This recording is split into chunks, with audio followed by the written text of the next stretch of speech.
नमस्कार। मेरे चैनल पर आपका स्वागत है। मैं आपका दोस्त, आपका होस्ट डॉक्टर संजय शर्मा। आज हम बात करेंगे गैस्ट्रेल्जिया यानी आमाशय में दर्द के बारे में। इसका मुख्य कारण होता है खाने का ठीक से हजम ना होना या ज़्यादा एसिड बनना। इसकी कुछ होम्योपैथिक दवाइयाँ हम अभी डिस्कस करेंगे और लक्षणों के अनुसार पर वो दवाइयाँ दी जाती हैं। अगर खाने का हाजमा कम है, ठीक से हजम नहीं हो पाता है, पेट में और आंतों में खाने के बाद भारीपन महसूस होता है, पेट में खालीपन महसूस लगता है जो खाने से भी आराम नहीं होता है और खाने की इच्छा भी नहीं रहती, खट्टी डकारें आती हैं, मुंह का स्वाद खराब रहता है और थोड़ा सा ही खाने के बाद मरीज को लगता है कि पेट कितना फूल गया है। खट्टी और कड़वी डकारें, बदबूदार डकारें आती हैं।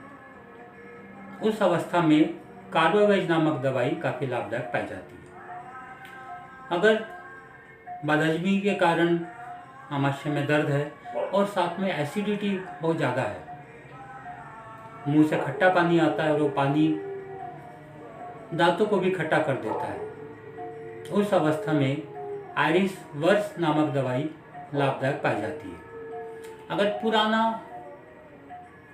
गैस्ट्रेल्जिया है, लगातार पेट में दर्द, भारीपन बना रहता है और ऐसा लगता है जैसे पेट अंदर से छिल गया हो, गरम महसूस होता है, पेट में जलन महसूस होती है, कब्ज रहता है और दोपहर के बाद बुखार आ जाता है, लीवर के एरिया में दुखन होती है जैसे घाव हो रहा हो और आमाशय में जलन और गर्मी महसूस होती है।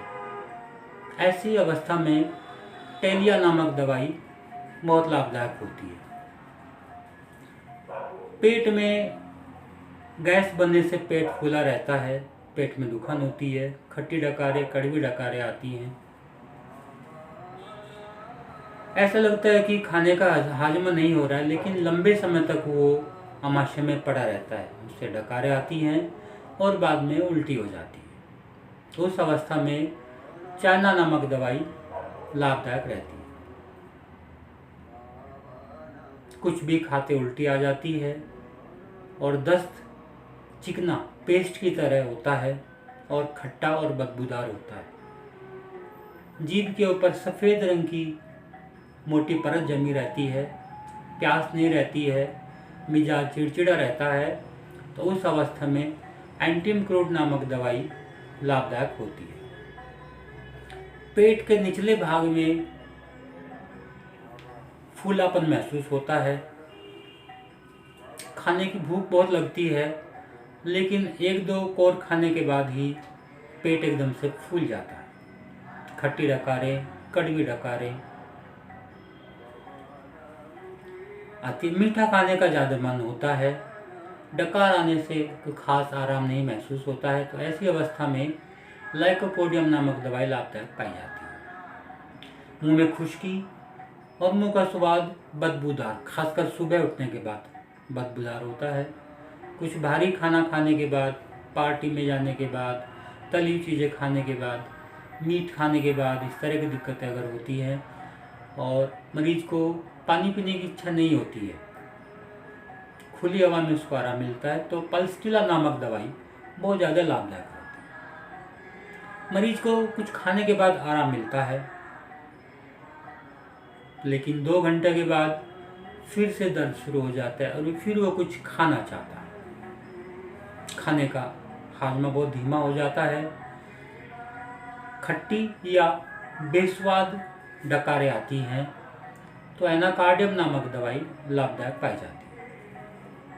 अगर खाया हुआ मुंह में वापस आ जाता है पानी के रूप में, ठंडी चीज़ खाने की, ठंडा पानी पीने की इच्छा होती है, पेट में जलन होती है और ठंडा खाने के बाद कुछ देर तक आराम रहता है और जब वो गर्म हो जाता है तो उल्टी आ जाती है। मरीज के शरीर का मांस सूख जाता है, यानी वो बहुत दुबला पतला हो जाता है।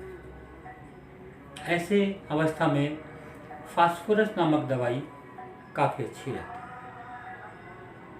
अगर मरीज पेट दर्द के कारण टहलने के लिए मजबूर हो रहा हो, लेकिन वो कमज़ोर इतना हो जाता है कि थोड़ा सा टहलते ही उसका फिर लेटने को मन करता है, तो उस अवस्था में स्टेनम नामक दवाई लाभदायक पाई जाती है।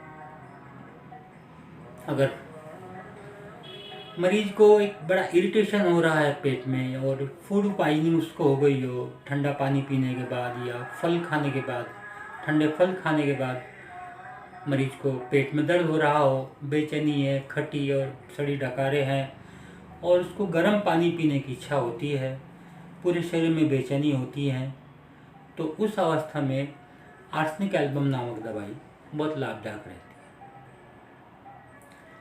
अगर मरीज को ये दिक्कत हो रही हो तो जब तक ये परेशानी है तो वो कोशिश करे कि सॉलिड फूड ना लिया जाए, खाली लिक्विड ले, पानी ले, और जब तक वो ठीक ना हो जाए तब तक सॉलिड फूड बिल्कुल अवॉइड करे। 1 टाइम, 2 टाइम, 3 टाइम, जब तक भी वो पूरा ठीक ना हो जाए। तो ऐसा करने से धीरे धीरे उसका डाइजेशन स्ट्रॉन्ग हो जाता है। धन्यवाद। फिर मिलेंगे किसी नए टॉपिक के साथ में। नमस्कार।